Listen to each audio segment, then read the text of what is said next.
Verso 48. Y vosotros sois testigos de estas cosas. Digamos, ellos realmente, Dios, uno de los fundamentos que quería hacer, crear en ellos, es que ellos fueran testigos de la cruz, de la resurrección. Que ellos realmente se dieran cuenta de lo que estaba pasando acá. De cómo estaba el Señor manifestándose a ellos. Y es así, sucesivamente, Lucas, no siendo de los 11, porque entendemos que Mateo y Juan sí, ni Marcos, siendo de los 11, creen, escriben, son utilizados. ¿Cómo ellos llegan a este punto a entender de lo que Dios estaba haciendo? Y cómo ellos continúan haciéndolo. Y cómo ellos hablan de la escena humana de ellos y cómo ellos sufren la transición a lo espiritual. Y cómo el Señor deja en ellos algo real, algo verdadero, algo que definitivamente ellos necesitaban contar, ser testigos del poder de la manifestación de Cristo en esta tierra. A eso los estaba llamando. Y créeme, cuando tú predicas, cuando tú enseñas, te vuelves un testigo. No ocular, no, que un testigo que por fe y convicción del Espíritu Santo puedes hablar de lo que hoy en día necesitamos hablar respecto al Evangelio. Verso 49. He aquí yo enviaré la promesa de mi Padre sobre vosotros, pero quedaos vosotros en la ciudad de Jerusalén hasta que seáis investidos del poder de lo alto. Si nos damos cuenta, el punto céntrico de la narración de Lucas respecto a la carta escrita para los, en este caso sería no para los judíos, sino para nosotros, los que éramos llamados de cierta manera, que nos tiene que dar a entender que abarcamos todas las naciones, que somos los gentiles. La Jerusalén espiritual, que nos hacemos judíos no físicos, sino espirituales. La circuncisión ya no es en la parte inferior, sino que ahora es en el corazón. Y sucesivamente todo esto cambia al verdadero objetivo, que es el que Dios tenía para estos tiempos. Pero todo eso se da porque hay un poder que Lucas nos empieza a hablar en toda su narrativa se encuentra. Y es el Espíritu Santo. La promesa del Padre. Digamos, la promesa del Padre no solo era Cristo, no era solo el perdón, sino también darnos el poder para poder vencer a Satanás. Necesitamos comprender y entender que aparte de la narrativa de que hubo alguien que murió por nosotros, que hubo alguien que estuvo dispuesto a ir a la cruz del Calvario, que hubo alguien dispuesto a hacer todo lo necesario por salvarnos, también ese alguien nos ha dado un poder, y por eso es necesario orar, y por eso es necesario leer la palabra, y por eso es necesario asistir a una iglesia, y por eso es necesario no poner la fe en los pastores, ni en los líderes, ni en los hermanos, sino puesto los ojos en el autor y consumador de la fe, que es Cristo. Así es. Y aunque veamos pecado acá, pecado allá, ¿cuál es nuestra decisión? ¿Qué es lo que nosotros queremos alcanzar? La salvación, lo que Cristo ofrece. Cuando nosotros entendamos esto, créeme, el Espíritu Santo jamás te va a decir, ¿se pierde o no se pierde la salvación? No lo va a hacer. El Espíritu Santo jamás te va a decir cosas que no estén dentro de la Biblia.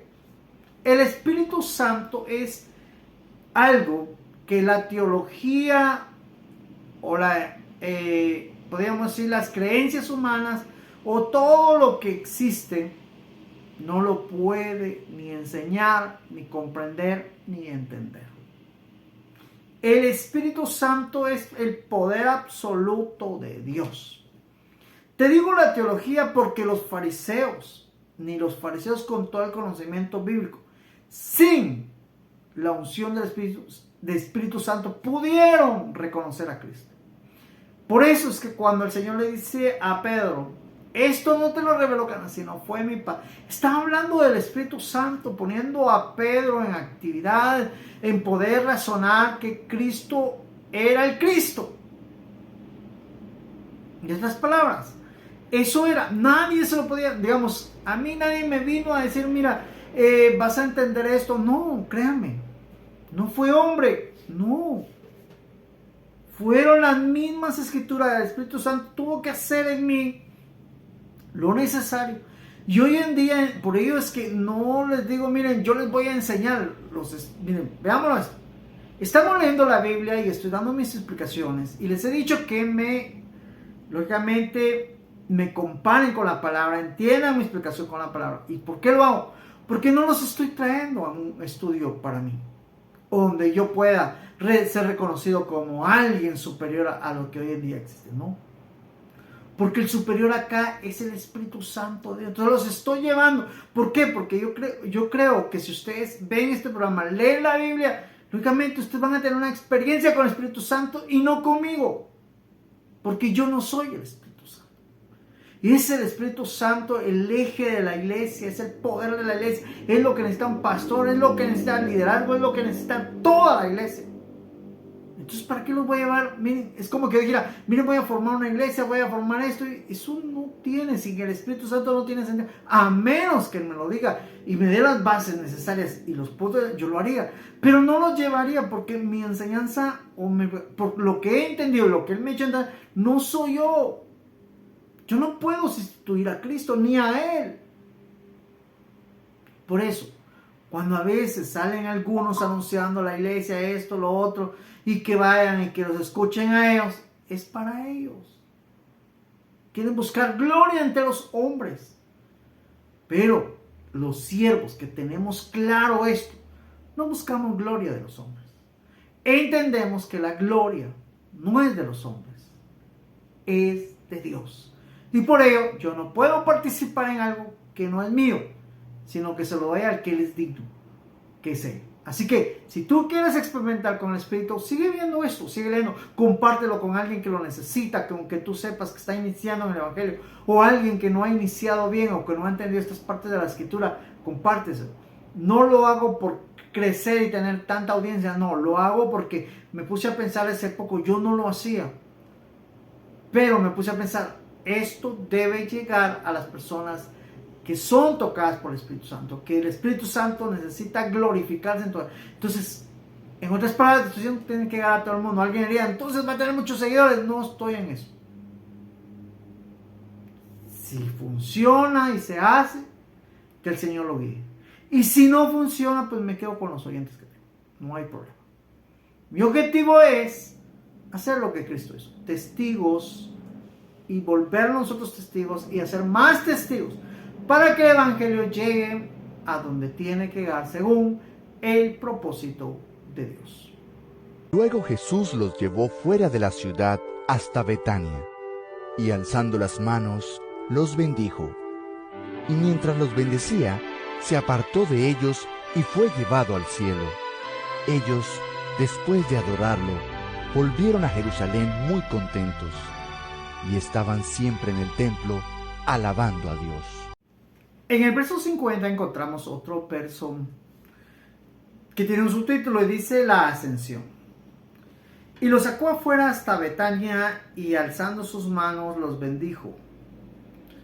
Después de darles las instrucciones, después de cumplir el objetivo de la reunión, después de haberles hablado de que querían de esperar la promesa, la revelación, que el Espíritu Santo se revelara a ellos, después de que todo esto les deja claro y todo lo que Él quería, hacer testigos de ellos, que ellos pudiesen hablar no solo de Él, de la resurrección, de la vida de Jesús y sucesivamente todo lo que hoy en día abarca el Evangelio. Los saca, se van hasta Betania, no habla de distancia, no hablan de plano, era algún lugar algo cerca, de lo que me imagino. Alzó sus manos y los bendijo, como que se levantó las manos hacia el cielo y los bendijo. Esa fue la como que tenía el inicio de la despedida o la despedida del Señor para con ellos. Y ellos, pues lógicamente, al ver todo eso, vemos el verso 51, y aconteció que bendiciéndolos, se separó de ellos y fue llevado arriba al cielo. Entonces Alexander empezó a subir, fue tomado hacia el cielo. Lógicamente el acontecimiento que pasó en el cielo ya es el suceso de Apocalipsis 5. Cuando leamos ahí vamos a entender. Si lo quiere leer, puede leerlo, no hay ningún problema. Nosotros tenemos que esperar mucho para leer, pero si lo puede leer, es lo que la glorificación de Cristo en el cielo. Entonces, en esta parte creo que ya estamos resumiendo. Él es tomado al cielo y tenemos que entender.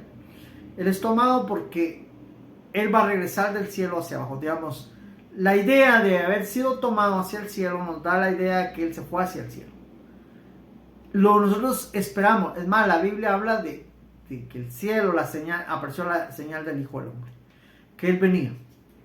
Y la señal que yo vi, ahí dice una señal, pero la señal que yo vi es que el cielo se partió en dos. Y como les conté o les he contado, dentro de la enseñanza que hago en mi perfil personal, no en la lectura, aunque ya di una parte, creo que casi no está mal. Entonces, les he contado que lo primero que vi fue una línea negra, oscura, pero que al final les conté que no era oscura, sino se veía oscura porque la luz que venía adentro era mucho más fuerte que el sol. Y era que el sol estaba en su máximo, estaba fuerte. Pero esa luz era más fuerte y era Cristo acercándose. Entonces, esto realmente me da la idea de que esa la idea que el Señor quería dejar en nosotros para que nosotros entendamos sobre su segunda venida. Verso 52. Ellos después de después de haberle adorado, volvieron a Jerusalén con gran gozo. Lógicamente, al ver que Él empieza a subir, lo empiezan a adorar, lo empiezan a alabar. Y dice que haber terminado esto, regresaron a Jerusalén con gran gozo. Claro, yo me los imagino. Ese gozo debe ser definitivamente el que yo me imagino cuando vamos a estar de nuevamente con Él. Durante mi tiempo que he estado, hay un gozo, lógicamente. Yo lo siento porque tal vez siempre lo han manifestado en momentos más difíciles de mi vida. También lo he manifestado con algunos hermanos que he estado en mis tiempos, que he estado con ellos. Y en los tiempos difíciles que he pasado con ellos. Porque me acuerdo una vez que me impactó mucho. Estábamos en una situación muy dura con los hermanos. Había ciertos problemas económicos, problemas también dentro del grupo, algunos ya no querían seguir y sucesivamente. Pero vino a mi mente ese gozo, yo siempre lo compartí, les digo, un día vamos a estar en un lugar, no sé dónde. Pero todos vamos a ver ahí, los que estamos acá, y vamos a decir, valió la pena. Eso significa, si usted está llorando, valió la pena. Si no tiene, valió la pena. Si hay escasez de alimento, valió la pena, aguantó hambre. Si no había trabajo, valió la pena. Todo lo que usted pasó, todo valió la pena. Porque donde estaremos no se compara con lo que nosotros hemos padecido. Y yo cuando escucho este gozo, imagínense el gozo de ellos, de haberlo visto vivo en la resurrección y ahora ser tomado, digo, un gozo glorioso, semejante al que acaba de escribir. Entonces hablo todo esto porque eso es algo que nosotros necesitamos alimentar continuamente para cuando pasemos dificultades sepamos qué hacer y saber que con Cristo vale la pena. Verso 53. Y estaban siempre en el templo alabando, bendiciendo a Dios. Amén. Así es, así será. Lógicamente, como el Señor les dijo que tenían que esperar, se mantenían alabando, adorando y bendiciendo a Dios, esperando la promesa. ¿Qué estamos esperando nosotros hoy en día? ¿Qué debería manifestar el Espíritu Santo si lo tengo conmigo? Alabanza, adoración en el templo, esperando. No el Espíritu Santo, pues que ya está en nosotros, sino la segunda venida de Cristo. Y recordemos la lectura que tuvimos. Sean como siervos esperando a su Señor. Manténganse ocupados en alabanza, adoración. No en andar cuestionando, ¿será que me echaron mi pecadito? ¿Será que se pierde la...? No, en cuestiones así, no. Mejor ocúpense en agradar, en bendecir, en adorar, en exaltar, en leer la palabra, en eso, en darle la honra y la gloria a Dios, y que Dios nos ayude a no seguir pecando, a que nuestra vida tome un rumbo correcto, en santidad a Dios, para honrar al Señor como es debido. Así que con esto terminamos Lucas 24. Te cuento que entramos a Juan sí lo vamos a leer todo normal. Hicimos el resumen de Marcos, hicimos el resumen para que lo entiendas, el resumen de Lucas. En Juan vamos a entrar directamente a todo el capítulo y también volvemos a tomar donde nos quedamos en Génesis. Recuérdense que nos quedamos en Génesis, lo vamos a volver a tomar. Entonces 2 capítulos de Juan, 1 de Génesis, 2 capítulos de Juan, y sucesivamente nos vamos a ir hasta el Apocalipsis. Ahí sí que Dios nos dé la fuerza, nos dé los días, nos dé todo lo necesario. Y si Él viene antes, si no llegamos a Apocalipsis, pues gloria sea a Dios. Y si viene después, pues ahí tendremos el resumen donde podemos seguir entendiendo. Y esto realmente lo estoy subiendo porque mi objetivo es no solo en nuestra generación, si va a seguir estas generaciones, no sé, hasta cuando Cristo venga, pues haya una guía por donde hayan personas en el futuro, también en mi visión. Espero que Dios nos ayude a alcanzarlo, a que puedan seguir leyendo la Biblia de la manera que el Señor me puso a mí a leer. Estoy compartiendo mi experiencia a través de eso, solo que comento tal vez con un amplio punto de comentario, porque lógicamente ya entiendo la Biblia. Es todo. Yo sé que alguien que no entiende la Biblia va a decir, sabe mucho, pero no es eso. Es porque Dios ya me hizo entender la Biblia. Entonces, de la misma manera, quiero que tú la entiendas como Él la enseña, y sucesivamente así podamos comprender la Biblia a la manera de Dios. Así que nos vemos en Juan capítulo 1.